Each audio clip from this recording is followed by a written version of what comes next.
Guys, a lot of you have suggested this. I know we're going to get into it immediately. All right. But just so we don't jump into the same issue that we had during the last history of the entire world video, guys, we need to basically blow a whole 3 more seconds talking. Let's get it, guys. Let's check it out. And you guys said you don't mind if I stop. I obviously see this is WW1 related. So if I stop, I'm stopping for a reason, guys. All right, let's get it. The world of 1914, a time of modern technology, culture, and fashion. Right. Truly the height of civilization. Let's have a war. Everyone knew a big war was coming. France wanted some stuff back that Germany had taken from it. Germany wanted to take more of everyone's. Guys, hold on. Truly the height of civilization. Guys, this is what was going on at that time, guys. So apparently, everyone started building up technology and other things that can be used to absolutely decimate other human populations. And they were just like, oh, listen, I want to use it like a kid, like basically like children, guys. Let's have a war. But with absolutely terrible things. War. Everyone knew a big war was coming. France wanted some stuff back that Germany had taken from it. Yeah. Germany wanted to take more of everyone's stuff. Guys, he glossed over that so nicely, guys.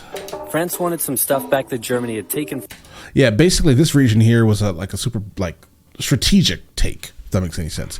It was taken during the Franco-Prussian or Franco-German kerfuffle, right? Somewhere in the 1860s, 70s, 80s, somewhere in there, guys, right? And when Germany took this area, it basically wrecked France's economy.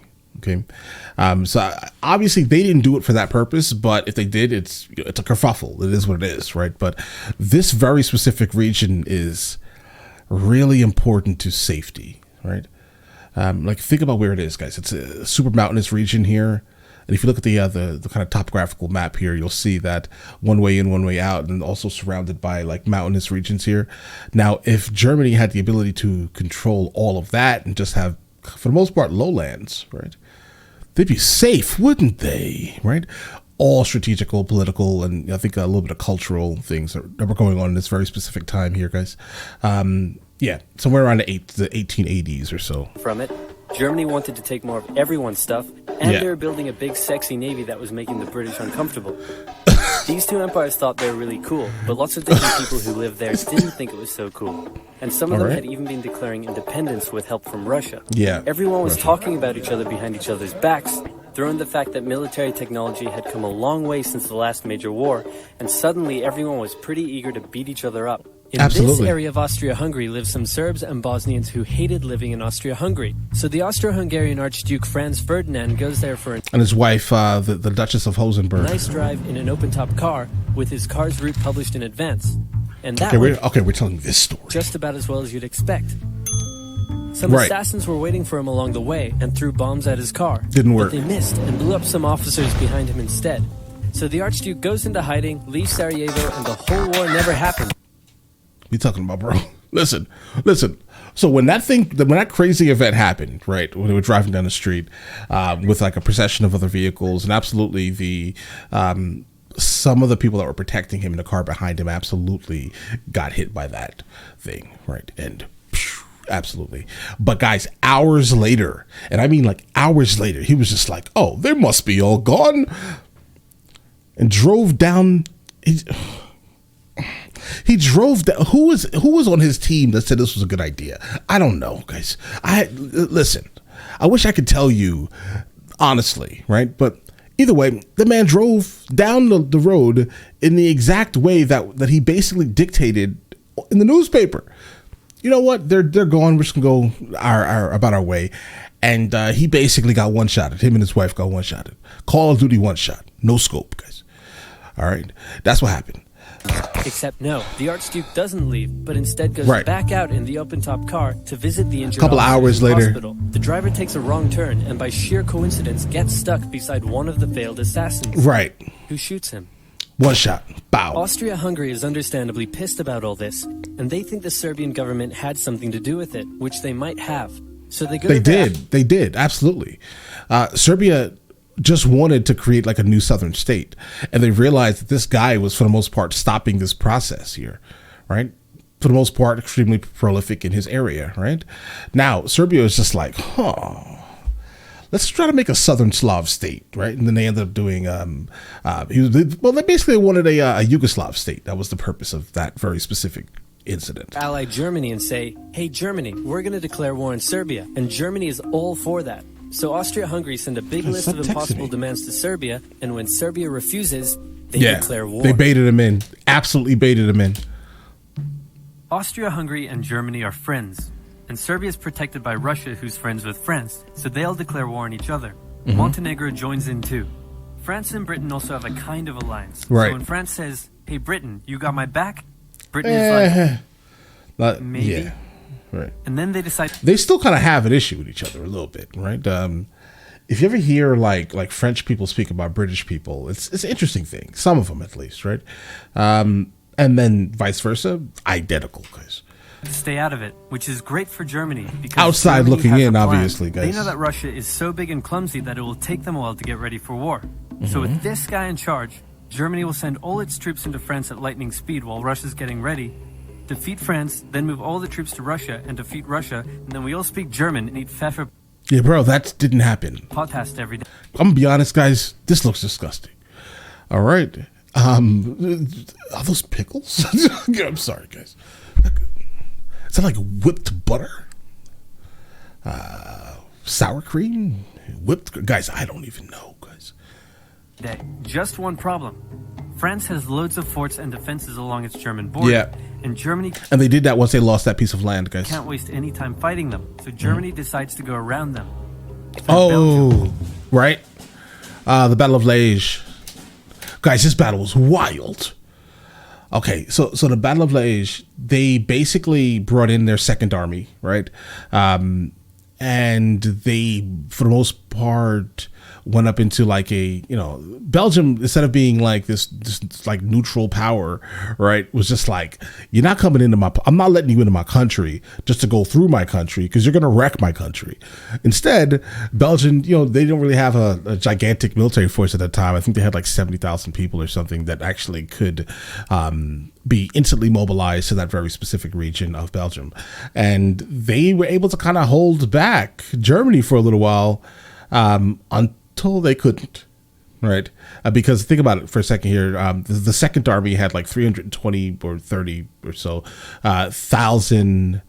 I think they had almost 1 million soldiers complete, but they only sent in at first. I think they only sent in like 320. That was the second army, and yes, they got bro. They held off for a little while, guys. It was 320,000 soldiers versus 70,000, and they lost. But then, like the second army's commander was like so pissed off at this that he actually went in and like demolished another village, the village of Dinant or so. I think it's called Dinant. The village of Dinant. It's super close to Liège, and they just decimated them for no reason. No soldiers, just civilians, angry that his soldiers died, guys. That's what happened. Belgium is neutral, but Germany wants to march 750,000 troops through it to get around France's defenses.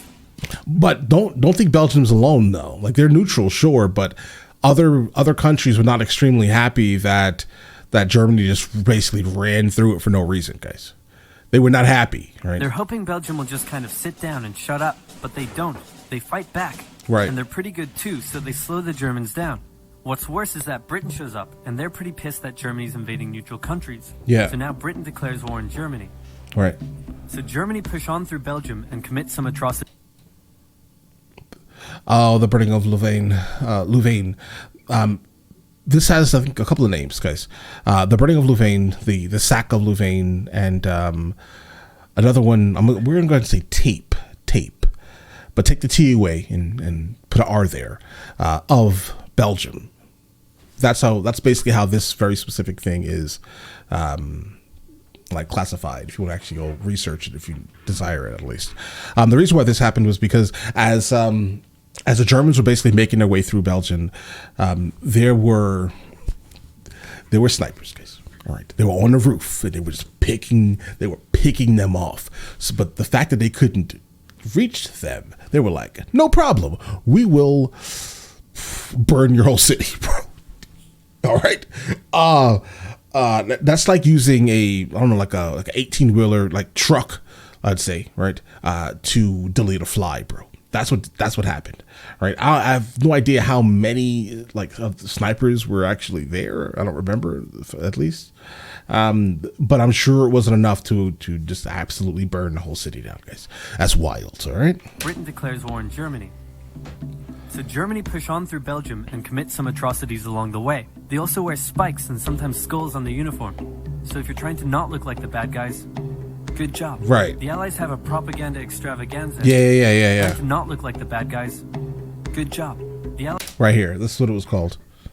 Right here, guys. Here. The Allies have a propaganda. That. All right. Let's give it. So if you're trying to not look like the bad guys, good job. Right. The Allies have a propaganda extravaganza, and this starts having an influence around the world, notably in America. The US President Woodrow Wilson sees himself as a bit of a Jesus figure and spends most of the war trying to get everyone to just hug it out. But there's also a large population of ethnic Germans living in the United States, and when the war first broke out, they were like, yay, Germany. But now that they're committing atrocities in Belgium, they're less enthusiastic. Yeah. Let's play Spot the French Soldier. Oh, no. Right. Guys, this was around the time where they basically had to switch up all the uniforms. Why? Because look at this guy. All right. I can see you from afar and we have scopes. All right. I know you're not on our side. I know you're not. We're just going to pick you off. That's basically what happened for the most part consistently during WW1 until they decided, you know what? Yeah, you're right. We should probably all, match outfits somehow, guys. Don't look like that out here, bro. Did you see him? Yeah, everyone sees him. He's wearing a bright blue uniform with red Right. trousers. Right. And do you know who else spotted him? Look like a peacock on a battlefield, guys. Easily too? The Germans. So when the French were slowly marching in columns through the countryside, the Germans easily tore them to shreds with their giant guns. All the nations involved in this war went in with an old school war mentality. Yeah, and they couldn't keep up with the technology changes, guys. We don't need to run up on you anymore. Basically, we can hit you from afar. So, a lot of the things that were, important in previous kerfuffles, they don't matter. And all of them had to update their uniforms and tactics a lot during the Great War. Yeah, those greens and blues. Because this war was going to be like nothing anyone had ever seen before. Right. Russia's ready for war, and way earlier than expected. Hey, Austria-Hungary, can you get on top of that? No. Oh yeah, sure, we've got this. No. Wait. Hey, Austria-Hungary, can you get on top of that? Oh yeah, sure, This right here is this battle was called the Battle of Krasnik, guys. This is when Austria-Hungary attempted to infiltrate, but that didn't work, bro. They're gonna continue to, like, during the WW1. I don't know, bro. Listen, they're gonna continue. The first Battle of Marne happened twice, guys. The first Battle of Marne, I think, lasted 7 days, from the 5th to the 12th or the 13th, or guys, it was like 7 days, right? And then the second Battle of Marne is when the Americans actually entered into this kerfuffle. I think it was 4 years later. It lasted for a little less than a month and a week, if that makes any sense. So the German armies have to retreat. The Allies... Okay, this is part 2. All right, well, I guess we'll see. Let me know in the comments, guys. I mean, this one here is solid. It definitely is super reminiscent of, obviously, the one that we saw before. But I don't know, it's a little less... how do you explain this, guys? It's not the same. It definitely tells a different person. I think I like his overall, delivery better. I think it's more attractive mentally, at least. But yeah, listen, let me know in the comments why I should even be jumping into the next one. You guys all have an absolutely amazing day. WW1 was absolutely an interesting thing. I've seen some of the titles on here, so I think we are pretty much good with all of them, guys. But all right, you guys all have an absolutely amazing day, and enjoy your day thoroughly.